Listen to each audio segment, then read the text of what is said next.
శ్రీ గురుభ్యో నమః. నమస్కారం అండి. హరివంశు.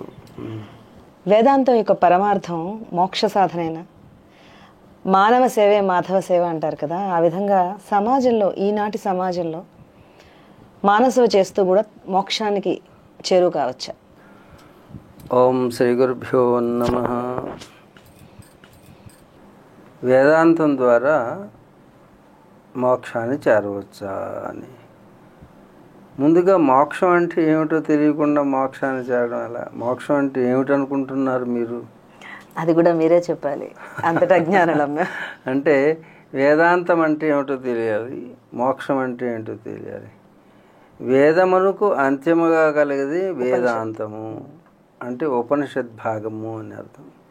1134 శాఖలుగా ఉన్నటువంటి వేదాన్ని, వేదంలో ఉన్నటువంటి ఒక శాఖని అధ్యయనం చేయడానికి 4-5 పురుషార్థాలు కావాలి. కాబట్టి వేదం తెలియకపోతే విద్య లేనివాడు అవుతాడు. విద్య లేనివాడు యొక్క ప్రవర్తన వింత పశువు, పశువు కూడా కంటే తక్కువగా వింతగా ప్రవర్తిస్తాడు. అంచేది వేదం తెలియకపోతే మరి జీవన విధానం తెలీదా? జీవన విధానం తెలియని వాడికి బంధ విముక్తి ఎక్కడ కలుగుతుంది? అంచేత వేదాంతమని వేదములో ఉన్నటువంటి విషయాల్ని సంగ్రహంగా తీసుకుని వచ్చి దానిలో సమరైజ్ చేసి చిన్నగా చేసి దాని యొక్క సారాన్ని తీసుకుని వచ్చి అంత్యముగా ఏర్పాటు చేస్తే దాన్ని వేదాంతం అంటారు.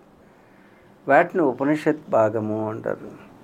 ఉపనిషత్ అంటే సామీప్యమునందు ఉండడం. ఉపనిషత్, ఉపనిషత్ అంటే సామీప్యమునందు. ఎవరికి సామీప్యమునందు అంటే మొట్టమొదటి గురువుకి సామీప్యముగా ఉండి దాన్ని అభ్యాసం చేసి తద్వారా దాని లక్ష్యాన్ని చేరడం. రెండవది భగవంతుడికి దగ్గరగా చేర్చేది. మూడవది నీలో ఉన్నటువంటి ఆత్మస్వరూపానికి దగ్గరగా చేర్చేది. ఇది ద్వైత, అద్వైత, విశిష్ట అద్వైత పరంగా ఉపనిషత్తుల్ని వ్యాఖ్యానం చేసుకోవచ్చు. అయితే యోగులు ఎప్పుడు కూడా వాడిలో వాడు ఉంటాడు, వాడికి దేవుడు ఉండడు. అహం బ్రహ్మస్మి అని ఆప్తవాక్యుడిని ఆధారంగా చేసుకుని జీవిస్తుంటారు. వారిలో ఉన్నటువంటి ఆనంద స్వరూపమైన సచ్చిదానంద స్వరూపాన్ని తానే అనుభవిస్తూ ఉంటాడు. ఎప్పుడు ఆనందంగా ఉంటాడు యోగి. అయితే మోక్షం అంటే ఏమిటి? ఉపనిషత్తు అంటే టూకీగా తెలుసుకున్నాం. భగవంతుని చేర్చేది, ఆత్మజ్ఞానాన్ని అందించేది, ఆత్మని చేర్చేది, ఆత్మకి సామీప్యమునికి చేర్చేది, గురువుకి సామీప్యంగా ఉండి తెలుసుకోవాల్సింది. ఇది ఉపనిషత్. వేదాంతం. వేదాంతం వలన మోక్షం పొందుతామా అనే రెండో ప్రశ్న. మోక్షోహి చేతో విమలం సమ్యజ్ఞాన విబోధితం అంటారు. మోక్షం అంటే ఏమిటి? మోక్షం అంటే సినిమాలో చూపించినట్టు ఇక్కడ జ్యోతి అక్కడికి వెళ్ళి ఆ పైన ఎదురు చూస్తున్నటువంటి భగవంతుడిలో ఐక్యం అయిపోవడం అనేది ఇది సినిమాలో ఊహించి చెప్పేటటువంటి మోక్షం. మోక్షం అంటే అది కాదు. మోక్షోహి చేతో విమలం సమ్యజ్ఞాన విబోధితం అంటుంది.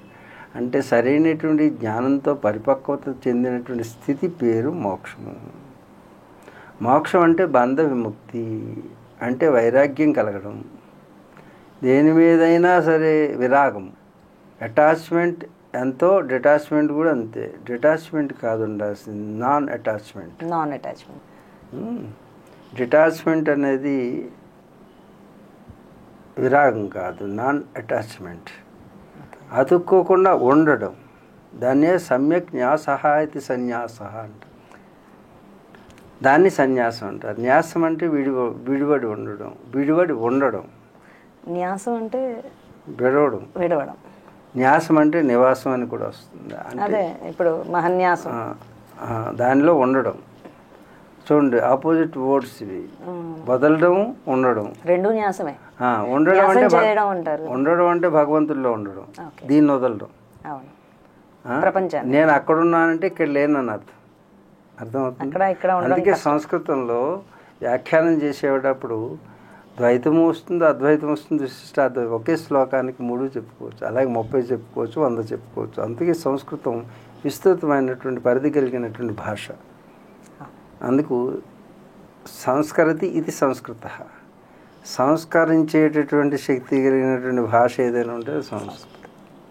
అందుకు సంస్కారాన్ని ఇచ్చేటటువంటిది సంస్కృతం. అలా మనకి త్యాగేనైక అమృతత్వ మానసు అది చెబుతుంది. అన్నిటినీ వదిలితే ఇంక మిగిలేది ఎవరు?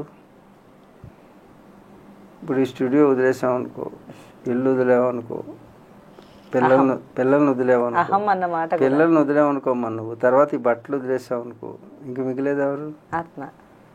ఆత్మ కాదు, శరీరం. ఈ శరీరం కూడా అక్కడ పడేసి లోపలికి పోయావనుకో నువ్వు మిగులుతావు. అక్కడ వరకు వెళ్ళడమే అమృతత్వ మానసు, అది మోక్షం. ఇప్పుడు మీరు చేరిన ఇది దేని వలన జరుగుతుంది అంటే, ఇది అడిగాడు శ్రీరామచంద్రుడు వాళ్ళ గురువు గారైనటువంటి వశిష్ఠ మహర్షిని. ఆయన చెప్పారు, మోక్షం అంటే ఏమో కాదయ్యా, మోక్షోహి చేతో విమలం సమ్యజ్ఞాన విభూతితం. అంటే జ్ఞానం చేత పరిపక్వత చెందినటువంటి ఒకనొక స్థితి పేరు. అంతేగాని ఈ శరీరం విడిచేసి చచ్చిపోయిన తర్వాత, చనిపోయిన తర్వాత ఈ జ్యోతి, ఆ జ్యోతిలోకి వెళ్ళిపోవడం, ఆయన పైన వెయిటింగ్ చేయడం, ఇది మోక్షం కాదు, ఇది సినిమా మోక్షం. కాబట్టి ఈ సినిమా మోక్షాన్ని ఊహించుకోకండి. మోక్షం అంటే మీరు బ్రతికుండగానే మీ లోపల ఈ అన్నిటితోటి ఉంటూ ఏది మిమ్మల్ని రాగానికి గురి చేయకుండా, రాగం అనే రోగానికి గురి చేయకుండా ఉంటే, ఏమిటి ఇప్పుడు బియ్యానికి బ్రాండ్లు వచ్చినాయి, వస్త్రానికి బ్రాండ్లు వచ్చినాయి. ఈ బ్రాండ్లు కాదు, బ్యాండ్లు. ఈ జనానికి వాయించే బ్యాండ్. అంతేగాని వస్త్రానికి కప్పుకోవడానికి, వస్త్రం అంటే ఆశ్చేదన. మోక్షం అంటే ఏమిటి? అన్నిటితో ఉంటూ ఏది దేనికి నీవు రాగానికి గురి కాకుండా ఉండు. అది గృహస్థాశ్రమంలో ఉండు, గృహస్థగా ఉండు, భారీగా ఉండు, పరిపూర్ణమైన భారీగా ఉండు. కానీ భార్య అవి నీవు భార్యవి, కానీ భార్య మాత్రం నీవు కాకూడదు. నేను తండ్రిని మాత్రం నేను కాకూడదు. నేను ప్రియుడు మాత్రం నేను కాకూడదు. నేను భర్తని, ఆ భర్తని మాత్రం నేను కాకూడదు. ఇలా బహువిధమైనటువంటి పాత్రలు నిర్వర్తిస్తూ కూడా అయం ఆత్మ బ్రహ్మ అనేటువంటి స్థితిని అనుభవించడం మోక్షం. అంతేగాని అన్నిటిని వదిలేసిపో అంటే అందరం ఏం చేస్తాం, మంచి వాళ్ళు అందరూ వదిలేసిపోతారు హిమాలయాలకి, ఇంకా చెడ్డవాళ్ళ తోటి ఈ ప్రపంచం నిండుతుంది. ఆ చెడ్డవాళ్ళు కలుస్తారు, మూడో చెడ్డవాడు పుడతాడు, ఈ భూమికి భారం అవుతుంది. అందుకే మన ఋషులందరూ కూడా గృహస్థాశ్రమాన్ని స్వీకరించి వాళ్ళ సంతానాన్ని ఈ భూమి మీద కుదిలినప్పుడు వాళ్ళ సంతతి ద్వారా భూమికి భారం తగ్గుతుంది. అందుకే ప్రతి ఒక్క భారతీయుడు, ప్రతి ఒక్క సనాతన సాంప్రదాయవాది ఎక్కువ మంది పిల్లలను కనండి. లేకపోతే మూర్ఖులు ధూర్తులు పిల్లలను కంటారు. ఆ పిల్లల భారం ఎక్కువయ్యి ఇలాంటి దుష్కార్యాలకి కారణమవుతుంది. గురుగారు, ఈ రాజకీయాలు, ఈ సోషల్ మీడియా, ఇవన్నీ కూడా అతి ఈ రోజుల్లో చూస్తున్నాం మనం మనుషుల్లో. దీనికి అంతం అనేది ఉండదా? ఏది పుట్టిందో అది పెరుగుతుంది, సహజమైనటువంటి పరిణామక్రమం. పెరిగింది అంటే దాని అర్థం తరిగిపోతుంది అని అర్థం. ఇది తెలుసున్న మా లాంటి వాళ్ళకి ఏ బాధ ఉండదు, ఏ కంగారు ఉండదు. కానీ ఆ క్షణంలో వారికి అనిపిస్తుంది, సమస్య వచ్చినప్పుడు సతమతం అయిపోతుంటారు. యోగులు, సాధకులు అయినటువంటి వారు స్థితప్రజ్ఞులై ఉంటారు, స్థిరంగా ఉంటారు. ఎందుకంటే ఏది పుట్టినా అది పెరుగుతుందని తెలుసు, పెరిగింది అంటే అది తరుగుతుంది అని తెలుసు, ఆ తరిగిపోయి కాలగర్భంలో కలిసిపోతుందని తెలుసు. కాకపోతే సహనంతో ఎదురు చూస్తుంటారు. సమత్వం యోగ ఉచ్యతే. ఇంతకుముందు చెప్పినట్టే జాయతే వర్ధతే క్షీయతే అనేటటువంటి పరిణామ దశలు. ఈ సృష్టి యావత్తు కూడా మనుషులే కాదు, పశువులు పక్షులే కాదు, వృక్షాలే కాదు, పెద్ద పెద్ద పర్వతాలే కాదు, బ్రహ్మ విష్ణు మహేశ్వరుడు కూడా, వాళ్ళు కూడా పుడతారు, పెరుగుతారు, చనిపోతారు. బ్రహ్మ విష్ణు మహేశ్వరులు కూడా, వాళ్ళు కూడా స్థిరంగా ఉండరు. అలాగే ఈ గెలాక్సీలు స్థిరంగా ఉండవు. అంటే ఏది పుట్టిందో జాయతే, ఏది పుట్టిందో అది పెరుగుతుంది, అది లీయదే లయమైపోతుంది. అందుకు ఈ 3 పరిణామ దశలు కాబట్టి ఈ లోకంలో ఏది జరుగుతుందో అలా చూస్తూ ఉండమంటల్లా. మీరు చేతనైతే దాన్ని తగ్గించడానికి ప్రయత్నం చేయండి. కానీ ఏదైనా పుట్టిందంటే అది పెరుగుతుంది. మీడియా ఎన్ని మీడియాలు లేవు కదా. అలాగే ఇక్కడ చూస్తుంటే సందుకు ఒక మీడియా వస్తుంది అంటే దాని అవసరం ఉందేమో ఈ ప్రకృతిలో. కాబట్టి ప్రకృతిలో వచ్చేటటువంటి ఎకలాజికల్ బ్యాలెన్స్ అంటారు. మీడియా కొందరికే సొంతం అయిపోయిన రోజుల్లో సోషల్ మీడియా అని వచ్చింది. అవసరమా అనవసరమా? అత్యవసరం. అది వచ్చింది అంటే అది కూడా అది వెర్రి తలలు వేసిందని ఇది వస్తే ఇది వెర్రి తలలు వేస్తే ఇంకోటి వస్తుంది. అందుచేత కాబట్టి ఎవరు ఈ ప్రకృతిలో జరిగే పరిణామాలని ప్రకృతి తప్పకుండా చూస్తుంటుంది. కాబట్టి కాస్త సహనం అవసరం. ఆ సహనం ఇచ్చేదే యోగం. సమత్వం యోగ ఉచ్యతే. మానసిక సంతులనాన్ని కలిగి ఉంటే సమస్యలు అనేటువంటివి వాటి పేరే సమస్యలు. సమస్యలు అంటే సమసిపోయేవి అని అర్థం. అందుకు ఏ సమస్య శాశ్వతంగా నిలబడదు. అలాగని మీరు ఖాళీగా కూర్చోమని చెప్పడం లేదు. మీ ప్రయత్నం పురుష ప్రయత్నం మీరు చేస్తూ ఉండండి. చేయడమే పురుష ప్రయత్నం, చేయకపోవడం బద్ధకం. అందుకు బద్ధకస్తులు ఏదీ సాధించలేరు. ఉదాసీనత అసలే పనిచేయదు. కాబట్టి సహనం, ఉదాసీనత, బద్ధకం అనేటటువంటి 3 పదాలు వేరువేరు. కాబట్టి ఉదాసీనత కానీ బద్ధకం కానీ లేనటువంటి సహనాన్ని ప్రదర్శిస్తూ మీ యొక్క పురుష ధర్మాన్ని అంటే పురుష ప్రయత్నం మీరు సమస్యని ఎదుర్కొనడానికి కావలసినటువంటి ఆలోచనని ఆచరణని మీరు ఆచరిస్తూ మీరు ముందుకు వెళ్ళండి. మీ ప్రయత్నం కొంతవరకు సఫలీకృతం అవుతుంది. మీ సమస్యకి సమాధానం దొరుకుతుంది. Thank you. అయితే వేదాంతాన్ని తాత్వికతను బోధించే మీలాంటి స్వామీజీలు జ్ఞానంతో మీకున్న జ్ఞానంతో సమాజాన్ని ఎందుకు బాగు చేయరు? ఎవరు బాగు చేయట్లా. ఇప్పుడు కోటేశ్వరరావు గారు పనిచేస్తున్నారు. గరికపాటి వారు పనిచేస్తున్నారు. గరిక పని గరిపి చేస్తుంది, కోటి పని కోటి చేస్తుంది. అయితే నాకు ఒక చిన్న సందేహం ఇందులో. ఇలాంటి సమయంలో ఒక సనాతన ధర్మానికి విపత్తు వచ్చింది అనగానే ఆధ్యాత్మిక ప్రవచనాలు చేసేవాళ్ళు కానీ పద్మశ్రీలు తీసుకున్న వాళ్ళు కానీ ముందుకు వచ్చి ఎందుకు మాట్లాడరు? ఏం మాట్లాడాలని మీ ఉద్దేశం? సనాతన ధర్మానికి ఎవరైనా ఆఘాతం సృష్టించినప్పుడు ఆఘాతం ఎప్పుడు దేనికి ఏది విఘాతం అనిపిస్తుంది కానీ అది విఘాతం కాదు సార్. ఎప్పుడూ కూడా సనాతనం అనేది అది ఎప్పుడూ కూడా దానికి విఘాతం కలగదు. ఈ ప్రపంచమంతా సనాతన ధర్మాన్ని ఆచరిస్తుంది. ఇప్పుడు మరి లవ్ జిహాద్లు అవి వచ్చినప్పుడు ముఖ్యంగా కాలంలో వచ్చేటటువంటి కొన్ని జ్వరం వచ్చింది పర్మనెంట్గా ఉంటుందా నీకు? అయితే టాబ్లెట్ వేసుకోవాలి, వేసేవాడు డాక్టర్ ఉన్నాడు కదా ఎందుకు వేయట్లేదు అని అడుగుతున్నాను. అంతే. ఆ ప్రయత్నాలు చేసేటువంటి వారు ఆ ప్రయత్నం చేస్తున్నారు. సామాజికవేత్తలు, ఎంతోమంది సంస్కరణకర్తలు. సరిపోవట్లేదు కదా సార్. అది సరిపోదంటే ఎంతైనా సరిపోదు, ఎంతమంది వచ్చినా సరిపోదు. విపత్తులు జరుగుతూనే ఉంటాయి. అందుకే కాలంలో వచ్చేటువంటి విపత్తులు 3 రకాలుగా విభజించారు. అందుకే శాంతి శాంతి శాంతి అని 3 సార్లు అంటాం. తాపత్రయం అంటే ఏమిటి? 3 రకాలైనటువంటి తాపాలు ప్రతి ఒక్కరికి వస్తాయి. అధిదైవికం, అధిభౌతికం, ఆధ్యాత్మికం అనేటటువంటి ఇవి సహజంగా వచ్చేటటువంటివి. వాటి నుంచి తప్పించుకోవాలి అని అనుకుంటే అధిదైవికం అన్నప్పుడు దానికి ఆ పేరు ఎందుకు పెట్టామంటే మన యొక్క ప్రమేయం లేకుండా వచ్చేటువంటి విపత్తులు, తద్వారా వచ్చేటువంటి ఈ శరీరానికి ఈ లోకానికి వచ్చే బాధలు ఏవైతే ఉన్నాయో అవి అధిదైవికం. అవి న్యాచురల్ కెలామిటీస్ లాంటివి, ఉప్పెన్లు, తుఫాన్లు, కరోనాలు, కరుణలు ఇవన్నీ కూడా ఇది దైవికం. ఎవడు తప్పించుకోగలడు? తప్పించుకోలేము. అది ప్రాకృతికమైనటువంటి మహమ్మారి విపత్తులు. అలాగే అధిభౌతికం అంటే సాటి ప్రాణుల వల్ల. మీరు బాగానే ఉన్నారు, మీ ఇంట్లో వారు బాగోలేదు, రోజు అనుభవించాల్సిందే మీరు. అతను బాగోకపోవడం వల్ల, అతనికి ఒంట్లో బాగోకపోవడం వల్ల మీకు వస్తుంది. అలాగే మీరు రోడ్డు మీద చక్కగా మీరు లెఫ్ట్ సైడే వెళ్తున్నారు, రైట్ సైడ్ రోడ్లో వచ్చేటువంటి కారు యువతల డివైడర్ దాటి మిమ్మల్ని గుద్దింది.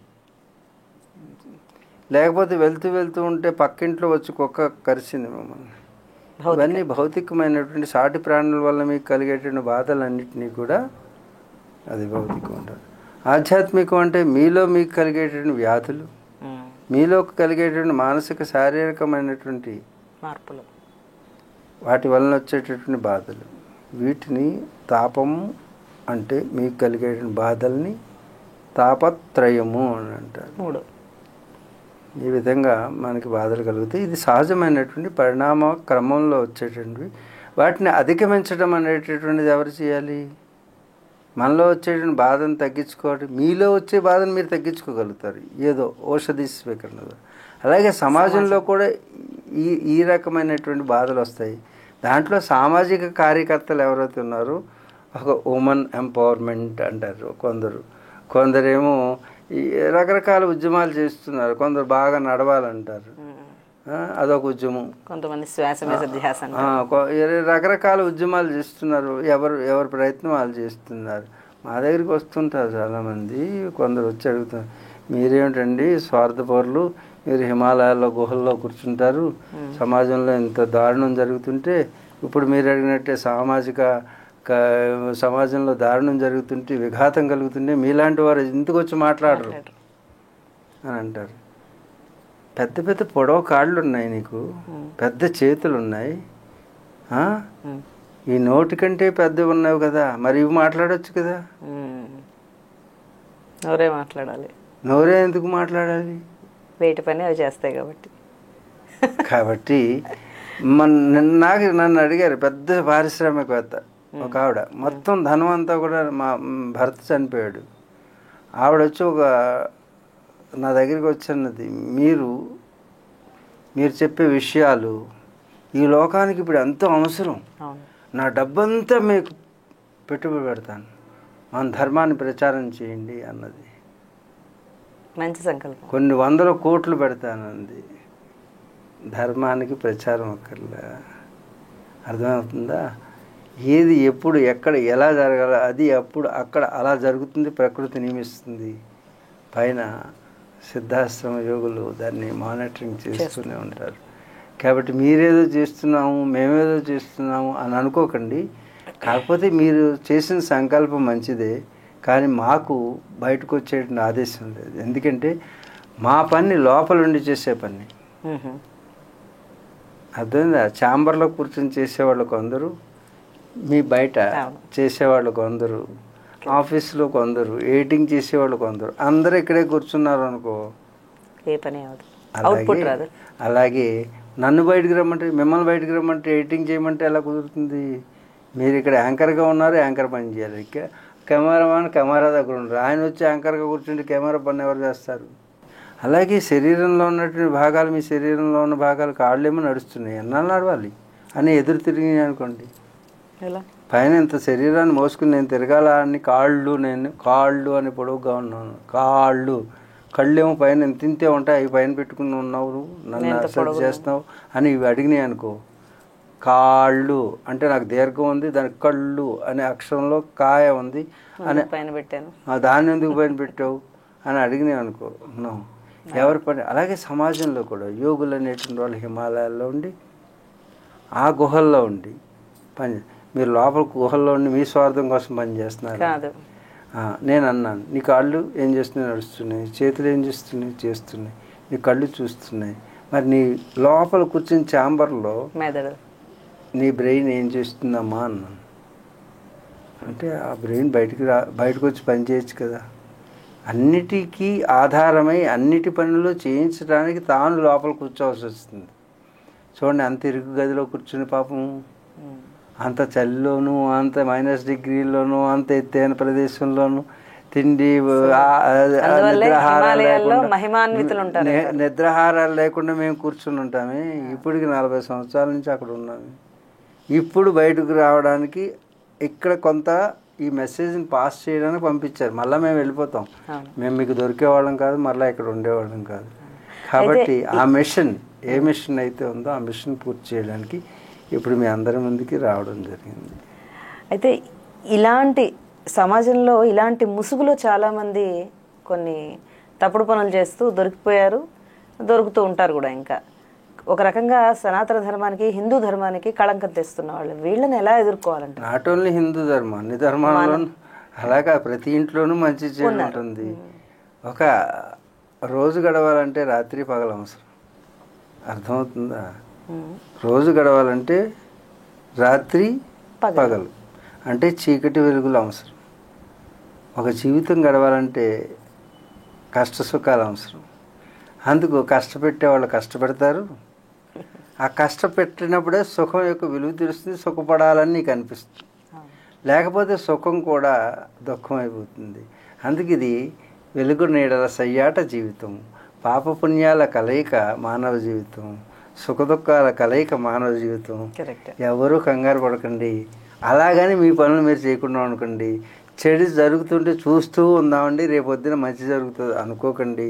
చెడుని నివారించడానికి ప్రయత్నించండి. ఏ విధంగా అంటే చీకటి వెలుగుల సయ్యాట కాబట్టి రాత్రి వచ్చిందని దీపం వెలిగించుకోవడం ఆపేసినట్టుగా మీరు మాత్రం మంచి చేయడం ఆపకండి.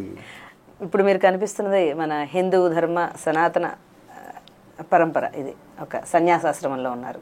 అయితే గృహస్థాశ్రమంలో ఉన్న మన హిందువులు, ఫర్ ఎగ్జాంపుల్ ముస్లిమ్స్ వనితలు చూస్తే చక్కగా మొత్తం అంతా మొహం కప్పుకుని ఏ అవయవం అసహ్యంగా కనపడకుండా చక్కగా తయారై వెళ్తున్నారు. ఒక రకంగా చూడముచ్చటగా ఉంది. మన హిందువులే అంగాంగ ప్రదర్శన కనిపించేలాగా చక్కగా బట్టలు మాత్రం వేసుకుని చూస్తున్నాం రోడ్ల మీద. ఇవాళ రేపు అలాగే ఉంది. ఇదే నెక్స్ట్ జనరేషన్ అని ఒక అనుమానం వస్తుంది. నిజానికి నేను చెప్తున్నాను, హిందూ అనే పదం లేదు, హిందూ మతం కూడా లేదు. దాన్ని కొంచెం అందరిలోనూ ఇప్పుడు చూడండి, చాలామందికి ఈ సనాతన ధర్మం అనేది మాట్లాడండి అని చెప్తున్నాం ప్రతి స్వామీజీ. అందుకే మేము హిమాలయాల నుంచి ప్రత్యేకంగా సనాతన ధర్మం అనే పదాన్నే వాడండి, హిందూ అనే పదాన్ని పక్కన పడేయండి. ఎందుకంటే హిందూ సివిలైజేషన్, అది హిందూ నాగరికతకు సంబంధించిన పదాన్ని తీసుకొచ్చి అప్పుడు సెన్సస్ గురించి వచ్చిన పదం అది. బ్రిటిష్ వాళ్ళ సమయంలో కొన్ని వందల ఏళ్ల ముందు వచ్చింది, అంతే. 1800లో వచ్చినటువంటిది. కాబట్టి అది వాడాల్సిన పదం మీరు కూడా వాడడం మానేసేయండి. సనాతన ధర్మమే. సనాతనం అంటే అది అధునాతనం కాదు, పురాతనం కాదు. సృష్టి ఆరంభానికి పూర్వం ఉంది, సృష్టి అంతమైన తర్వాత కూడా ఉండే ధర్మం అది. ధర్మం అంటే ధారణ చేసేది. ధారణ చేసేదంటే సూర్యుడు ఇలా వెలుగు ఇక్కడే ఉండు ఎవరు చెప్పారు? భూమి తన కక్షలో తాను తిరగమని ఎవరు చెప్పారు?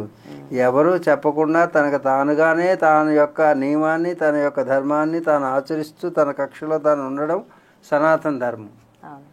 అది వెళ్ళి పక్క గ్రహాన్ని చూద్దామని బయలుదేరిందంటే మొత్తం గ్రహాలన్నీ పేలిపోతాయి. అలా మనం ఏం చేస్తున్నామంటే పక్కన వారిని ఆక్రమించేస్తుంది. ఇది సనాతన ధర్మం కాదు. అంచేత సనాతన ధర్మం అనేటటువంటి దాన్ని రక్షించడం కాదు, ధారణ చేయడం. అవును, వ్యక్తిగతమైనట్టు యూత్ అందరూ కూడా, యూత్ అనేది కాల ప్రవాహంలో వచ్చేటువంటి మార్పులు సహజంగా వారిని నేను ప్రోత్సహించడం లేదు, అలాగని ఖండించడం కూడా లేదు. ఎవరి హిందువులే సనాతన ధర్మం ఆచరించే వాళ్ళు ఇలాగే చీర కట్టుకోవాలి, ఇలాగే కట్టుకోవాలన్నలో తప్పు లేదు. కానీ దాన్ని శాసించడం అనేది తప్పు, బలవంతం చేయడం అనేది తప్పు. బలవంతంగా వాళ్ళ మీద ఏ బట్టలైనా వేసుకోనివ్వండి, ఆడపిల్లలు ఏ బట్టలైనా వేసుకోని నేను సమర్థిస్తున్నాను, కానీ వ్యతిరేకించను. ఏం చేతంటే నేను సమర్థించేది నీలో జ్ఞానాన్ని ప్రవేశపెట్టి నిర్ణయాధికారాన్ని నీకు ఇస్తాను.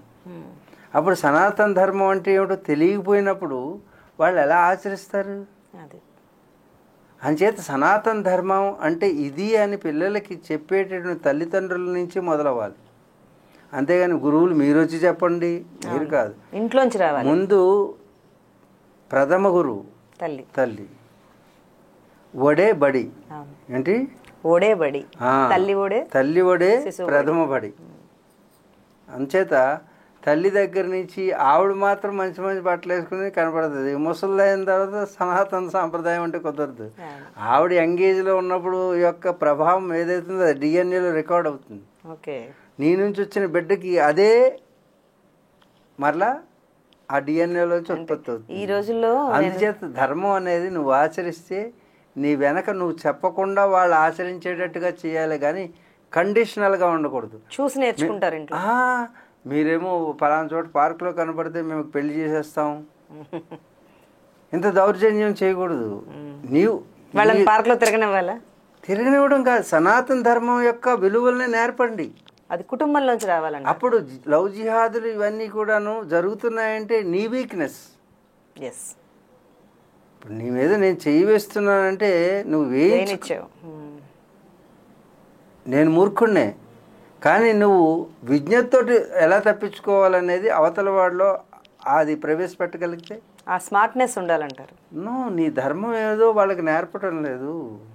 పాశ్చాత్య ధర్మంతో అంటే దేవుడు ఇక్కడ ఏ రంగు వేయాలో దేవుడు వేశాడు, ఇక్కడ ఏ రంగు వేయాలో, కంటికి తెల్ల రంగు ఏమేయాలో, తెల్ల మీద నల్ల రంగు ఏమేయాలో వేశాడు. వేస్తే మన రంగు కొనుక్కుంటాను వేసుకుంటానంటే వేసుకో, నేను కాదన్ను.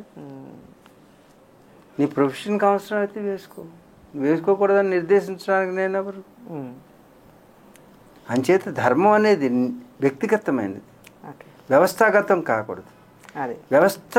వ్యవస్థ శాసించకూడదు.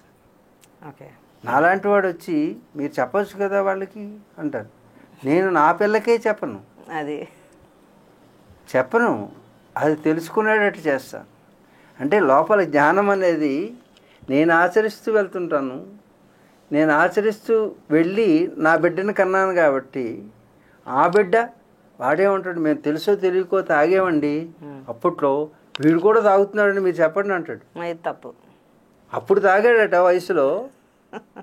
అదే కదా డిఎన్ఏలో రైట్ చేయబడుతుంది. It is a software. అదే పిల్లలు అవుతారు. అంచేత మీ సంస్కారాన్ని ముందు మార్చుకోండి. మీ సంస్కారాన్ని మార్చుకుంటే సంస్కరించాల్సిన అవసరం ఉండదు. అంచేత నా యొక్క స్పీచ్లన్నీ కూడా ఈ విధంగా ఉంటాయి. మీకు ఎప్పుడూ కూడాను కండిషనల్గా ఏది చేయకూడదు.